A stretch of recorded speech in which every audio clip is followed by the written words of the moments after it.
Continuando a entrevista com o diabo. O Espírito Santo é quem está dirigindo essa entrevista com as perguntas através de um código ao qual ele se torna senhor do mal.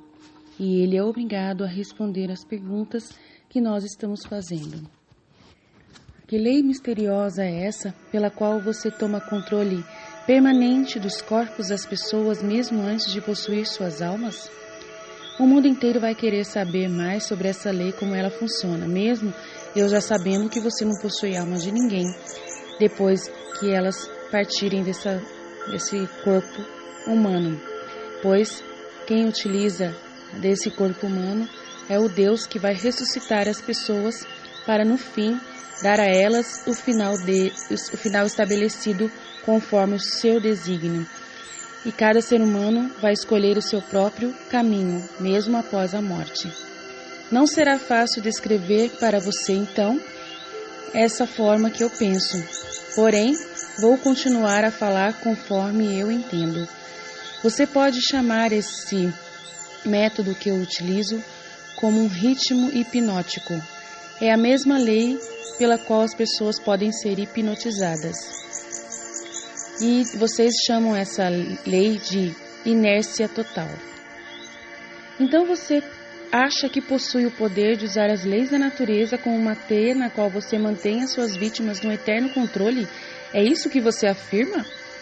Isso não é somente o que eu afirmo, isso é uma verdade. Assuma o controle das suas mentes e seus corpos, mesmo antes de morrerem.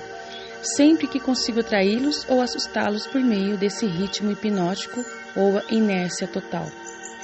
O que é essa inércia total? Como você o utiliza para ganhar a maestria permanente sobre os seres humanos enquanto estão aqui na Terra?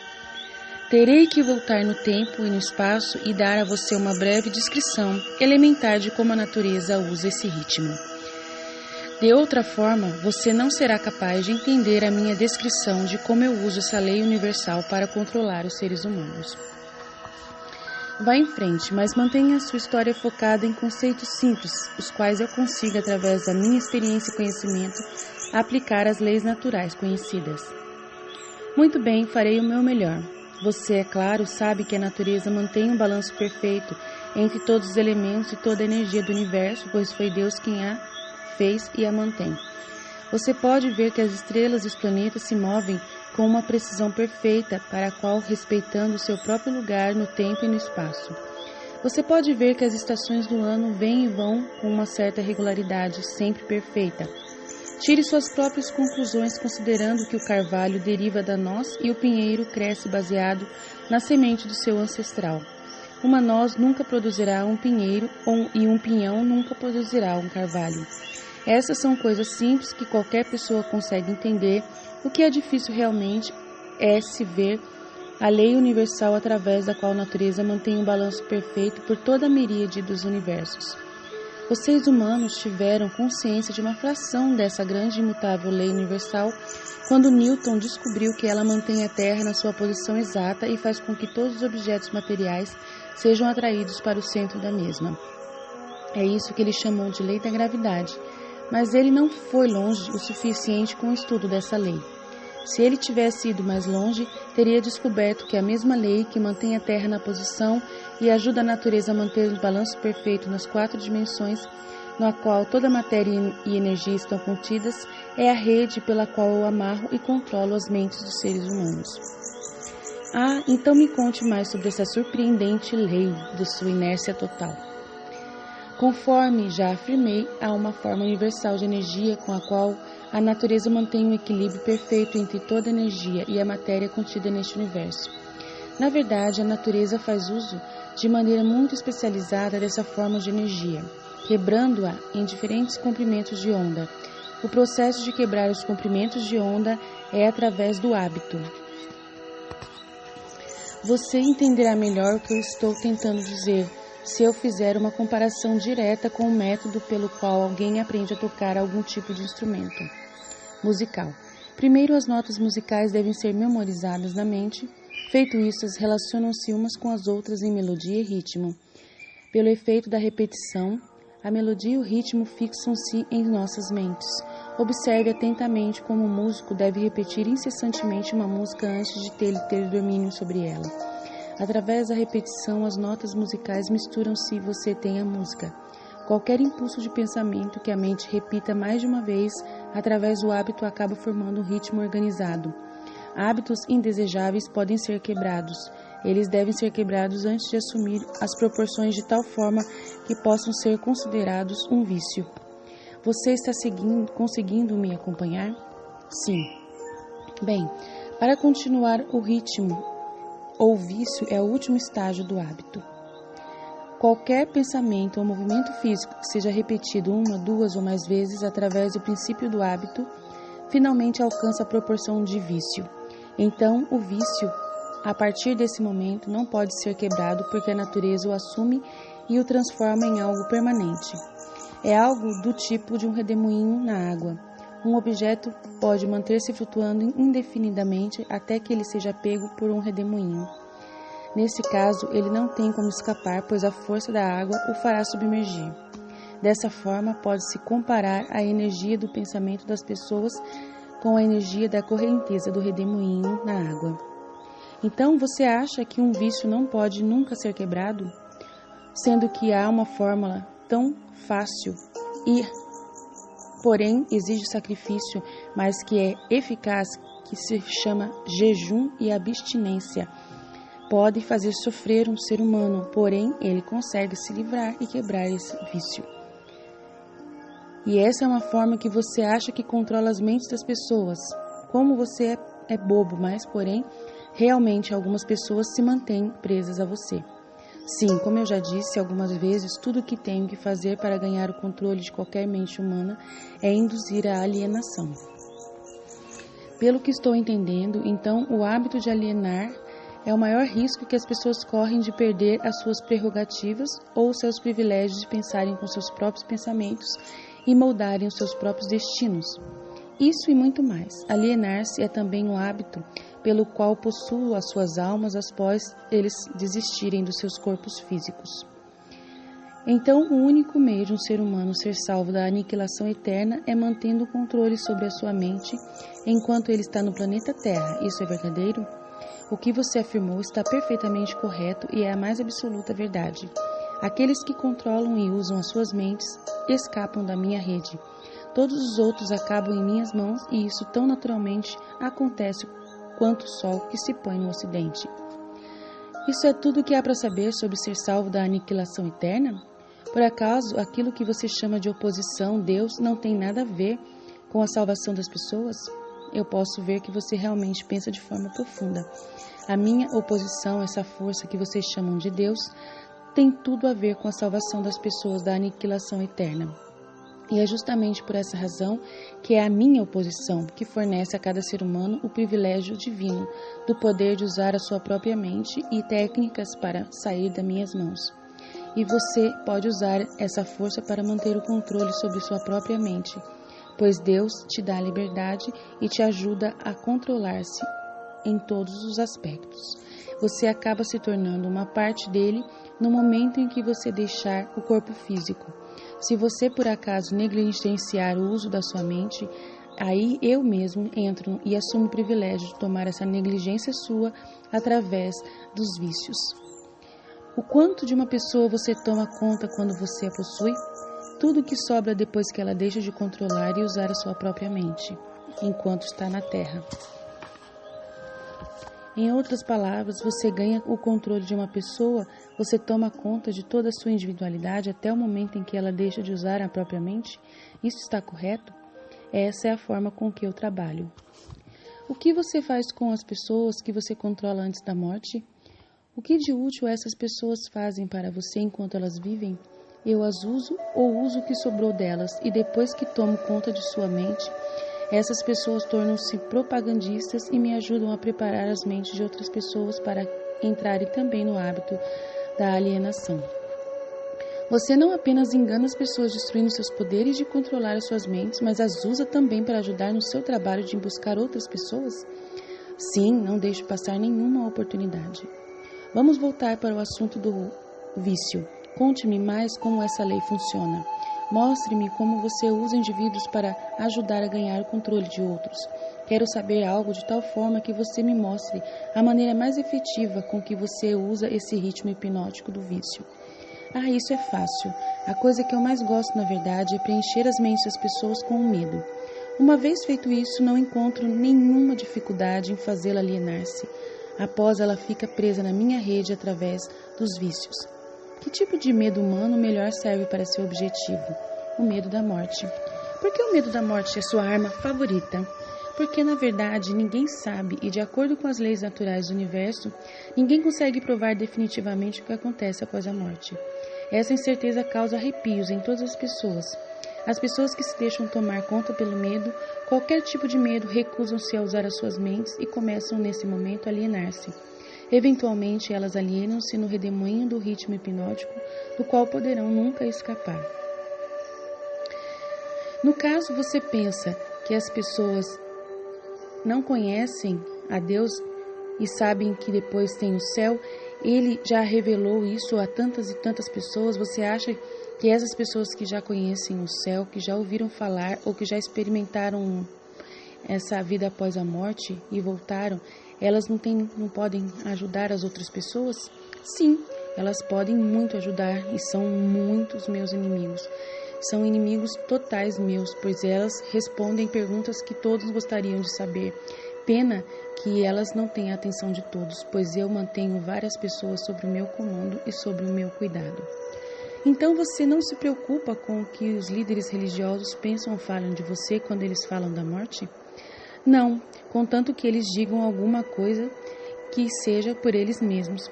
Se a igreja parar de falar de mim, a minha causa sofreria um grande revés. Todo ataque feito contra mim na igreja, na verdade, aumenta o medo das mentes de todas as pessoas que são influenciadas por esses líderes. Eles só aproveitam cada vez mais para falar do pecado e de toda a consequência, e param de falar de Deus, que é o grandioso e pode me derrotar. Como você pode ver, a oposição é a coisa que mantém algumas pessoas longe da alienação, considerando-se que essas pessoas não se deixam dominar pelo medo que provém deles. Quando há pessoas que ouvem a Deus e sabem falar corretamente sobre como eu ajo. Tem pessoas que conseguem, sim, falar somente dos poderes de Deus e do amor que Ele tem para todas as pessoas e o seu cuidado de levá-las para perto dEle. Porém, tem muitas outras pessoas que só ficam focadas naquilo que eu quero que elas foquem. Você afirma que as igrejas ajudam na sua causa em vez de ajudar as pessoas? Diga-me o que então deixa preocupado. A minha única preocupação é que algum dia surja reais pensadores na Terra e esses, orientados pela minha oposição, levem um grande número de pessoas para longe de mim e retirem várias pessoas através do jejum, da oração e abstinência e penitência sobre o fato de conseguirem quebrar qualquer laço que há comigo. O que aconteceria se um pensador aparecesse na Terra? Você me pergunta o que aconteceria? Vou contar-lhe o que aconteceria. As pessoas aprenderiam a maior de todas as verdades, que o amor consegue tirá-las das minhas mãos, que o tempo que elas passam temendo alguma coisa, se fosse revertido em fé, coragem e amor pelos outros, daria a elas tudo o que elas gostariam de ter no mundo material e também as salvariam de mim, após qualquer situação. Você não acha que isso é algo que vale a pena pensar? E qual é o principal obstáculo para aparecer esses pensadores no mundo? Medo da crítica. Talvez possa interessar a você de que o medo da crítica é a única arma eficaz que eu tenho para lutar contra você, pensador. Se você não tivesse medo de publicar essa confissão por causa das opiniões que terão e críticas que terão contra você, após arrancá-la de mim, eu certamente perderia o meu reino na terra. E se eu o surpreendesse e publicasse? Quanto tempo levaria para você perder o seu reinado? Apenas tempo suficiente para que uma geração de crianças crescesse em entendimento. Você não consegue tirar os adultos de mim. Eles estão presos já há muito tempo em minha rede. Mas se você publicasse essa confissão, já seria suficiente para manter longe do controle daqueles que ainda não nasceram e também daqueles que ainda não alcançaram a idade da razão. Você não ousaria publicar o que eu lhe falei sobre os líderes religiosos. Eles crucificariam você. Pensei que a prática selvagem da crucificação já estivesse fora de moda há mais de 2000 anos. Não quero dizer crucificação literalmente numa cruz. O que eu quero dizer é que você sofreria uma crucificação social e financeira. A sua renda seria cortada. Você se tornaria uma persona não grata nos círculos sociais. Líderes religiosos e seus seguidores tratariam você com desprezo. Suponho que eu deveria escolher apostar as minhas fichas com os poucos selecionados que fazem uso das suas próprias mentes, em vez de me preocupar com medo das massas de pessoas que não usam as mentes. As massas de pessoas que você chama ter, que são 98%. Se você tiver coragem suficiente para fazer isso, prejudicará o meu estilo. Por que você não fala de nenhum cientista? Não gosta deles? Ah, sim, eu gosto de todas as pessoas, e muito, mas os verdadeiros cientistas estão fora do meu alcance. Por quê? Porque eles pensam por si mesmos e gastam seu tempo estudando as leis naturais. Eles lidam com fenômenos de causa e efeito, com fatos onde quer que os achem. Mas não cometa o erro de acreditar que cientistas não têm religião. Eles têm uma religião muito bem definida. Qual a religião deles? A religião da verdade, a religião das leis naturais. Se o mundo algum dia produzir um pensador de muita capacidade, com habilidades para desvendar os mais profundos segredos da vida e da morte, você pode ter certeza de que a ciência será responsável por essa catástrofe de acabar com a minha ação no mundo. Catástrofes para quem? Para mim, é claro. Vamos voltar ao assunto do ritmo hipnótico e vício. Eu quero saber mais sobre ele. Ele tem alguma coisa a ver com o princípio pelo qual as pessoas podem também hipnotizar umas às outras? É precisamente a mesma coisa. Eu já lhe disse isso, porque você repete tanto essas questões? Isso é um velho costume meu, Sua Majestade. Para seu esclarecimento, eu lhe direi que, na verdade, estou forçando você a repetir muitas das suas afirmações pelo simples fato de dar ênfase. Também estou tentando ver se consigo pegar você em alguma mentira. Não mude o assunto, volte para o ritmo hipnótico, o vício, e me conte tudo o que sabe sobre ele. Eu, por acaso, sou uma vítima? Neste momento, não, mas muito pouco faltou para você cair na minha rede. Você se alienou através do redemoinho do vício até o momento em que você descobriu como me forçar a fazer essa confissão. Aí, nesse momento, perdi o controle sobre você. Que interessante, você não está tentando me recapturar através da bajulação, está? Essa seria a melhor propina que eu poderia oferecer a você. É exatamente o tipo de suborno que usei em você efetivamente antes de você conseguir ser mais esperto do que eu. Como exatamente você me seduziu? Com muitas coisas, sendo as principais o sexo e o desejo por autoexpressão. Que efeito as suas propinas tiveram sobre mim? Elas fizeram com que você negligenciasse o seu principal objetivo na vida e fizeram com que você começasse a se alienar. Isso foi tudo o que você fez para mim com seus subornos? Isso já é muito. Mas já estou de volta no caminho fora do seu alcance agora, não estou? Sim, você está temporariamente fora do meu alcance porque você não está alienado. O que quebrou o seu feitiço sobre mim e me libertou do hábito da alienação? A minha resposta poderá humilhar você. Você quer ouvi-la? Vá em frente e fale, Sua Majestade. Eu desejo aprender tudo quanto possa aguentar sobre a verdade.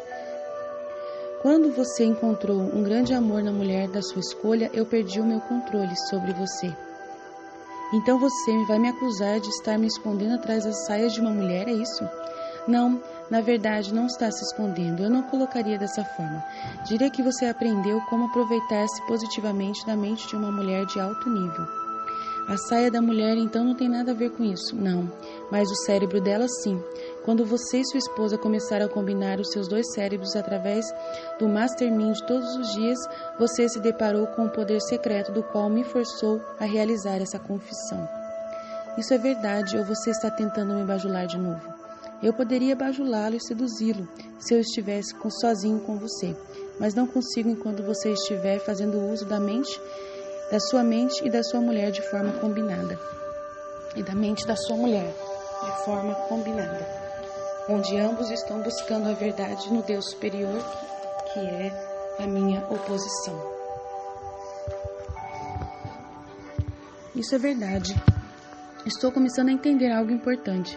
Estou começando a entender o que queria dizer aquela passagem da Bíblia que dizia de forma enfática: quando dois ou mais se reunirem e pedirem por qualquer coisa em meu nome, lhe será concedido. É verdade, então, que 2 mentes são melhores que uma?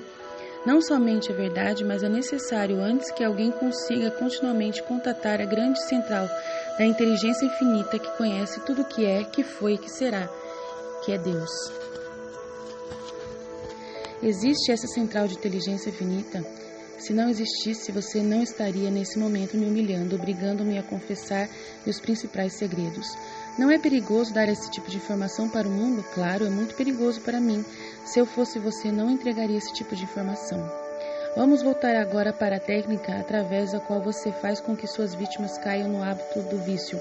Qual o primeiro passo que um alienado deve dar para quebrar esse hábito tão diabólico? Um desejo ardente de quebrá-lo. Você com certeza sabe que ninguém pode ser hipnotizado por outra pessoa sem estar consciente e apto a ser hipnotizado. Essa consciência pode assumir a forma de indiferença em relação à vida, geralmente por falta de ambição, medo, falta de definição de um propósito definido e muitas outras formas. A natureza não precisa do consentimento de ninguém para fazer uma pessoa cair sob o feitiço desse vício. Tudo o que ela precisa é achar uma pessoa desprevenida através de qualquer forma que ela negligencie de usar sua própria mente. Lembre-se disto, o que quer que você tenha, ou você usa ou você perde. Todas as tentativas bem-sucedidas de quebrar o hábito do vício devem ser feitas antes que a natureza a transforme em um hábito permanente através do ritmo hipnótico. Pelo qual estou entendendo, esse vício ou ritmo hipnótico é uma lei natural através da qual a natureza fixa a vibração de todos os ambientes. É isso verdade? Sim, a natureza usa o ritmo hipnótico para fazer os pensamentos dominantes de uma pessoa e os seus hábitos de pensamento se tornarem permanentes. Por exemplo, se a pessoa nunca teve o uso de um piercing e ela começa a utilizar e não tira mais, ela acaba acostumando e ele faz parte do corpo dela. Mesma coisa é para uma prótese de perna, ou prótese de mão, ou de braço. Se a pessoa começa a utilizar essa prótese e acostumar-se com ela, com o tempo, a prótese vai fazer parte do seu corpo, e ela não mais sentirá que está sem braço ou sem perna. É por isso que a pobreza é uma doença. A natureza a faz dessa forma, fixando permanentemente os hábitos de pensamentos de todos os que aceitam a pobreza como uma circunstância inevitável. Através dessa mentira, lei do ritmo hipnótico, a natureza também fixará permanentemente pensamentos positivos de riqueza e prosperidade. Talvez você entenda melhor a forma com que o ritmo hipnótico trabalha se eu lhe disser que a sua natureza é fixar permanentemente qualquer hábito que você queira, sejam eles mentais ou físicos. Se a sua mente teme a pobreza, a sua mente atrairá a pobreza sempre. Se a sua mente deseja riqueza e não consegue viver sem ela e espera por ela, a sua mente atrairá os equivalentes físicos e financeiros da riqueza. Isso está em concordância com uma lei imutável da natureza. O escritor daquela frase na Bíblia, o que quer que um homem plante, ele colherá, tinha em mente essa lei da natureza? Ele não poderia ter nada além disso em sua mente. A afirmação é puramente verdadeira. Você pode ver evidências dessa verdade em todas as relações humanas. É por isso que o homem que forma o hábito de alienar-se através da vida deve aceitar o que quer que chegue em suas mãos. Isto está correto? Isso está absolutamente correto. A vida paga ao alienado pelo próprio preço, os seus próprios termos. O não alienado faz a vida pagar em seus termos. Por acaso a questão da moral não entra no que se consegue da vida? Para falar a verdade, a única razão em que entra a moral é que ela não tem uma influência direta nos pensamentos de uma pessoa. Ninguém consegue o que quer da vida meramente sendo bom, se é o que você está querendo saber. Não, acho que não. Entendo o que você quer dizer. Estamos todos onde estamos e somos o que somos pelos nossos feitos. Não exatamente. Você está onde está e você é o que por causa dos seus pensamentos e suas ações. Então, eu que escolho a minha sorte. E a sorte não existe, é claro, enfaticamente não. A circunstância que as pessoas não entendem são classificadas sob o título de sorte. Por trás de toda a realidade existe uma causa. Muitas vezes a causa está tão longe do efeito que a circunstância pode ser explicada somente atribuindo a sorte. A natureza não reconhece tal lei como sorte. É uma hipótese feita pelo homem, com a qual ele explica as coisas que ele não entende. Os termos sorte e milagre são irmãos gêmeos. Nenhum dos dois possui uma existência real, exceto na imaginação das pessoas. Ambos são usados para explicar aquilo que as pessoas não entendem. Lembre-se disso, tudo que possui uma existência real pode ser provado como tal. Mantenha essa verdade na sua mente e você se tornará um pensador mais profundo. O que é mais importante, pensamentos ou atos? Todos os atos seguem pensamentos. Não existem feitos sem antes ter havido um padrão de pensamento que o antecedesse. Além disso, todos os pensamentos têm uma tendência de se tornarem a sua contraparte física. Os pensamentos dominantes são aqueles que uma pessoa mistura com as emoções, desejos, esperança, fé, medo, ódio, ganância, entusiasmo. Eles não apenas têm a tendência de se tornarem o seu equivalente físico, como estão fadados a se tornarem equivalente mental. Isso me leva a lhe pedir que me conte mais sobre a sua pessoa. Onde, além das mentes das pessoas, você se fixa e realiza os seus planos? Opero onde quer que haja algo que eu possa controlar e me apropriar. Já lhe disse que eu sou a porção negativa do elétron da matéria. Sou a explosão do raio, sou a dor na doença e sofrimento físico, sou o general que não é visto na guerra, sou o agente desconhecido da pobreza e da fome, sou o executor da pena de morte, sou um inspirador do desejo na carne, sou o criador da inveja, da ganância e do ciúme, sou o instigador do medo, sou o gênio que converte as realizações dos homens da ciência em instrumentos de morte, sou o destruidor da harmonia em todas as formas de relações humanas, sou a antítese da justiça, sou a força propulsora de toda a imoralidade, sou o obstáculo para tudo que é bom, sou a ansiedade, o suspense, a superstição e a insanidade, sou o destruidor da esperança e da fé, sou o inspirador da fofoca destrutiva e do escândalo, sou o desencorajador do pensamento livre e independente. Em resumo, sou o criador de todas as formas de miséria humana, o instigador do desencorajamento e do desapontamento. E você não se chama isso de frio e cruel? Eu chamo isso de certo e confiável. A crise econômica mundial quebrou os hábitos dos homens em todas as partes e redistribuiu as fontes de oportunidade em todos os setores da vida, em uma escala sem precedentes. O álibi do alienado com o qual ele tenta explicar a sua posição indesejável é o seu grito que não existem novas oportunidades no mundo. Não alienados não esperam pela oportunidade para trilhar o seu caminho. Eles criam oportunidades que estejam em acordo com os seus desejos e necessidades. Então, aqueles que vivem reclamando da vida são os seus filhos. Sim, são aqueles que estão alienados. Os que só ficam apontando os erros dos outros e reclamam do que está acontecendo ao seu redor e nada fazem para mudar, são sim os meus filhos. Os não alienados são espertos o suficiente para evitar a influência do ritmo hipnótico? Ninguém é esperto o suficiente para fugir da influência desse ritmo hipnótico, que é um vício. Poderia uma pessoa facilmente evitar a influência da lei da gravidade? A lei do ritmo hipnótico fixa permanentemente os pensamentos dominantes dos homens, sejam eles positivos ou negativos, ou não alienados ou alienados, respectivamente. Não há razão para que um não alienado queira evitar a influência desse ritmo hipnótico, porque essa lei também é favorável a ele. Ela o ajuda a converter seus objetivos, planos e metas em réplicas físicas. Ela fixa os seus hábitos de pensamento e os faz permanentes. Somente um alienado desejaria escapar da influência desse ritmo. Por isso que os processos que são criados pelos não alienados para produzirem produtos que possam ajudar a comunidade, a sua comunidade ao redor, são feitos por funcionários que eles treinam para viver nesse ritmo hipnótico e fazerem coisas que sejam benefício para a humanidade. Boa parte da minha vida adulta fui um alienado. Como foi que consegui escapar desse redemoinho do ritmo hipnótico? Você não escapou. A maior porção dos seus pensamentos e desejos dominantes, desde o momento que você alcançou a vida adulta, tem sido um desejo definido de entender todas as potencialidades da sua mente. Você pode ter se alienado em pensamentos de menor importância, mas você não se alienou com esse desejo.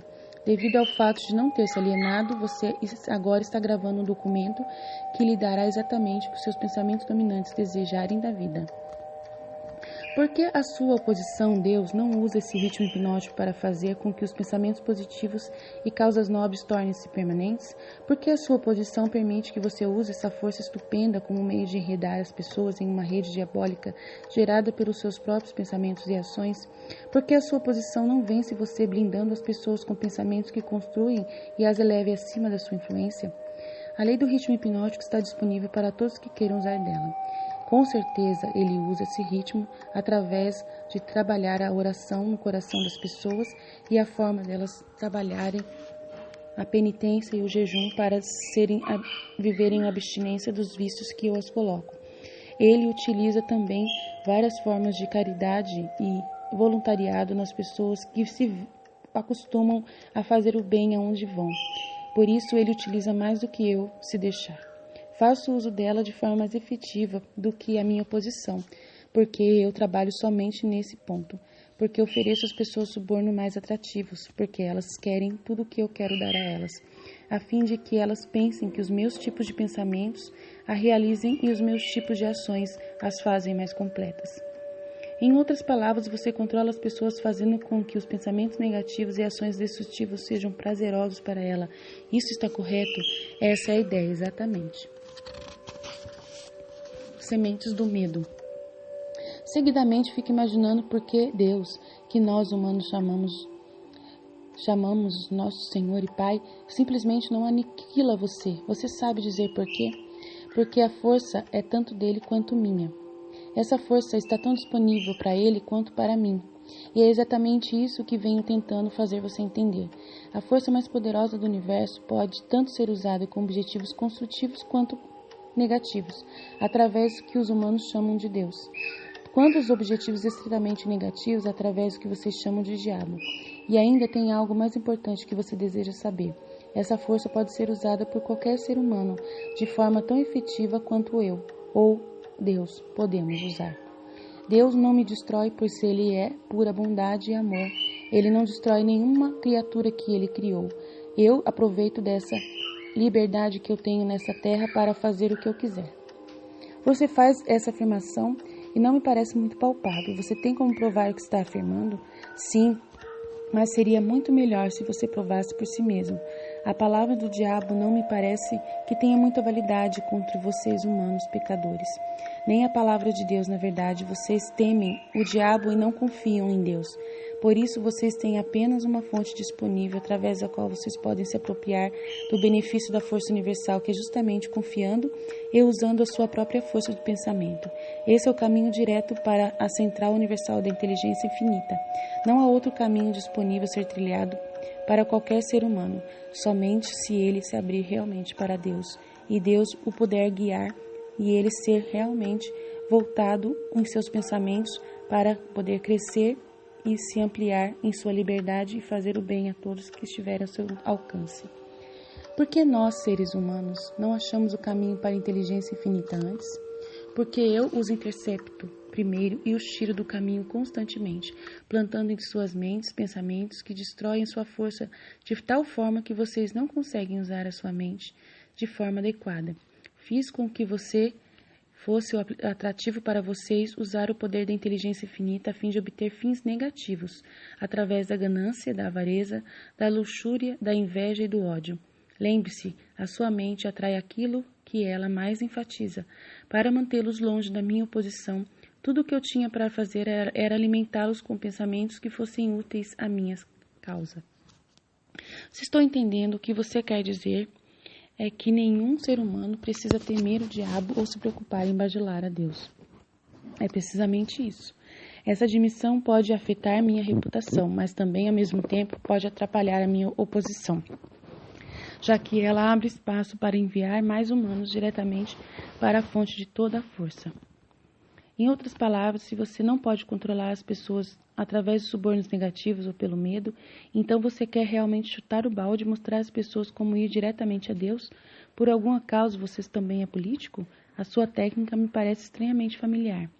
Eu, na política? Se eu por acaso não estou na política, quem você acredita que começa as crises econômicas e força as pessoas a entrarem em guerra? Você com certeza não acha que isso é papel da minha oposição? Conforme eu já lhe disse, possuo aliados em todos os setores da vida. que ajudam a me conectar com todos os tipos de relações humanas existentes.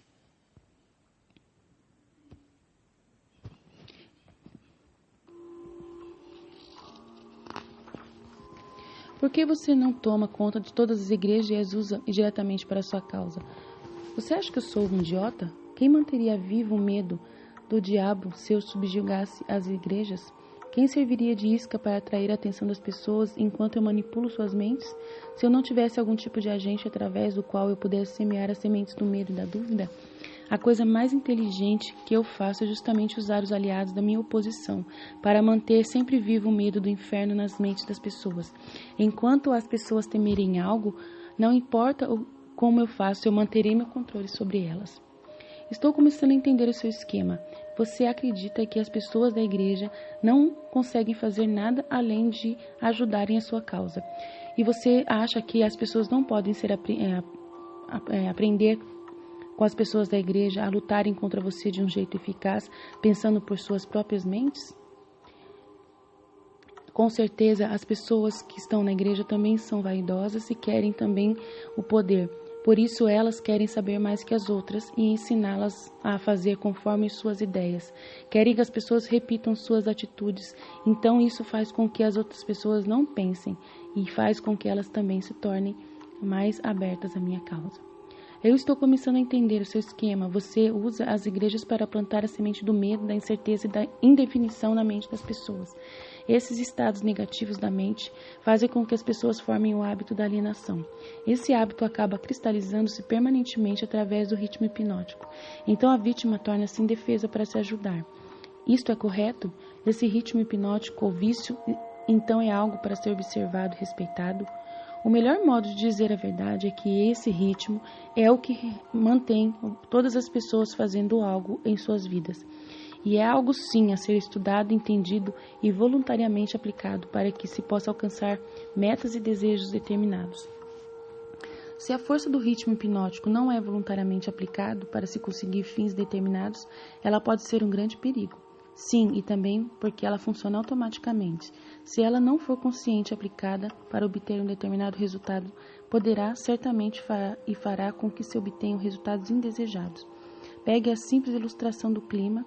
Por exemplo, qualquer um pode ver e entender que a natureza força cada ser humano a cada elemento da matéria se ajustarem ao seu clima. Nos trópicos, ela cria árvores que dão frutos e se reproduzem. Ela força as árvores a se ajustarem-se ao seu sol escaldante. Ela as força também a formarem folhas especialmente feitas para a proteção contra os raios do sol. Essas mesmas árvores não poderiam sobreviver se fossem removidas para as regiões árticas, onde a natureza estabeleceu um clima totalmente diferente. Nos climas mais frios, ela cria árvores que são ajustadas para sobreviver e se reproduzir, mas elas não poderiam sobreviver se fossem transplantadas nas regiões tropicais. Da mesma maneira, a natureza obriga todos os animais e seres humanos a se evoluírem, dando a cada um tipo de clima diferente e um tipo de cobertura para que eles tenham conforto e sobrevivam nesse clima. De uma maneira similar, a natureza força a mente dos homens todas as influências que este recebe no seu ambiente e que muitas vezes são mais fortes do que os próprios pensamentos dos indivíduos. As crianças são forçadas pela natureza a receber influências de todos à sua volta, a não ser que seus próprios pensamentos sejam mais fortes que essas influências. A natureza estabelece um ritmo definido para cada ambiente e tudo dentro desse ritmo é forçado a entrar na sua frequência. O homem sozinho possui o poder de estabelecer seu próprio ritmo de pensamento, considerando que ele exercita esse privilégio antes de o ritmo hipnótico ser forçado sobre ele e influenciar o seu ambiente. Todas as casas, todos os tipos de negócios, toda cidade, vilarejo e cada rua e centro comunitário têm o seu próprio definido e discernível ritmo. Se você deseja conhecer a diferença que existe na frequência do ritmo nas ruas, dê uma caminhada na Quinta Avenida em Nova York e depois desça uma rua em direção aos bairros pobres. Todas as formas de ritmo tornam-se permanentes com o tempo. Por isso que favelas continuam sendo favelas e cidades ricas continuam sendo ricas. Cada indivíduo possui o seu próprio ritmo de pensamento, sim. Essa é precisamente a maior diferença entre os indivíduos. A pessoa que pensa em termos de poder, sucesso, opulência, define um ritmo tal que atrai essas posições desejáveis. A pessoa que pensa em termos de miséria, escassez, fracasso, desencorajamento e pobreza atrai atrai somente essas influências indesejáveis. Isso explica por que tanto o sucesso quanto o fracasso são resultados do hábito. O hábito estabelece o ritmo do pensamento e esse ritmo atrai o objeto que, por sua vez, representa os pensamentos dominantes. Então, esse ritmo hipnótico, ou vício, ou hábito, por acaso, é algo que se parece com um ímã que atrai coisas que possuem uma afinidade magnética. Isso está correto? Sim, isso está correto. Esse é o motivo de por que todos aqueles que são orientados para a pobreza acabam acumulando-se nas mesmas comunidades. Isso explica aquele velho adágio: a miséria adora a companhia. Isso também explica porque as pessoas que começam a se tornar bem-sucedidas em qualquer tarefa acham que sucesso multiplica com muito menos esforço. Conforme a passagem do tempo, todas as pessoas bem-sucedidas usam um ritmo hipnótico, tanto consciente quanto inconscientemente, esperando e exigindo sucesso. A exigência torna-se um hábito, o ritmo hipnótico torna-se conta do hábito, e a lei da atração harmoniosa a traduz no seu equivalente físico. Em outras palavras, se eu sei o que eu quero da vida, peço deliberadamente e apoio o meu pedido com total consciência e desejo pagar o preço que a vida cobrar para conseguir o que eu quero, e ainda recuso aceitar qualquer substituto. Essa lei tomará conta dos meus desejos e me ajudará, pelos meus meios lógicos e naturais, de ajudar as pessoas a pensarem por si próprias, a transformar esses desejos em realidade física. Isso é verdade? Isso descreve a forma com que essa lei trabalha. A ciência estabeleceu provas irrefutáveis de que as pessoas são o que são devido a dois fatores principais, a hereditariedade e a influência do ambiente. Elas trazem consigo a nascer uma combinação de todas as qualidades físicas em seus numerosos ancestrais. Após chegarem aqui, elas atingem a idade da autoconsciência e daquele momento em diante elas formam suas próprias personalidades e mais ou menos definem seus destinos no planeta como resultado das influências dos ambientes às quais elas estão sujeitas, especialmente as influências que as controlam durante a sua infância. Esses dois fatos foram tão bem estabelecidos que não há menor espaço mesmo para qualquer pessoa inteligente questioná-los. Por isso que uma pessoa que ela tem saúde completa como qualquer outra, mesmo que ela queira, ela não consegue melhorar de vida, pois ela vive num espaço-tempo que as coisas já vêm para ela sem esforço nenhum, e por isso ela não faz esforço para poder sair dessa situação para melhor. E aquela que está em melhor estado continua sempre mantendo o seu melhor estado para frente e não aceita cair para trás e andar para trás, pois o seu ritmo já está definido em correr na frente dos outros. É isso? Como pode o ritmo hipnótico mudar a natureza de um corpo físico, que por sua vez é uma combinação de milhares de ancestrais que viveram e morreram antes de terem nascido? Como pode esse ritmo hipnótico mudar a influência do ambiente em que se vive? As pessoas que nascem em meio à pobreza e à ignorância possuem essa forte tendência a permanecerem guiadas por essa pobreza e ignorância durante toda a sua vida? O que, se é possível, pode o ritmo hipnótico fazer sobre isso? Esse ritmo hipnótico não pode mudar a natureza do corpo físico, que se herda ao nascer, mas ele pode, modificará, mudará, controlará e fará permanentes as influências ambientais que estiverem à nossa volta. Então, se uma pessoa que nasce com um problema já sério, genético, uma falta de um dedo, a falta de uma mão ou um problema, ela pode sim mudar e ampliar os seus conhecimentos através das necessidades que ela se aplica. Por isso que uma mulher consegue escrever com os pés se ela não tiver nascido com os braços, é isso? Se entendi o que você quer dizer, das duas uma, ou o ser humano é forçado pela natureza a aceitar e tornar-se parte do ambiente que ele escolhe, ou as forças do ambiente são impostas sobre ele. Isso está correto, mas há modos e meios pelos quais o indivíduo pode resistir às influências de um ambiente que ele não deseja aceitar. E há também um método pelo qual se pode reverter a influência do ritmo hipnótico, partindo do negativo para se alcançar resultados positivos. Você quer dizer que existe um método definido pelo qual o ritmo hipnótico pode ser utilizado para servir em vez de destruir? É exatamente isso que eu quero dizer. Diga-me, como esse fantástico fim pode ser obtido? Para que a minha descrição seja de algum valor prático, ela necessariamente terá de ser longa, porque terá que cobrir os 7 princípios da psicologia, os quais devem ser entendidos e aplicados por todos aqueles que desejem usar esse ritmo para ajudar as pessoas e forçá-las a lhes trazer aquilo que elas realmente precisam e querem. Então, divida sua descrição em 7 partes, cada uma delas contendo uma análise detalhada desses 7 princípios, com instruções simples para sua aplicação na prática.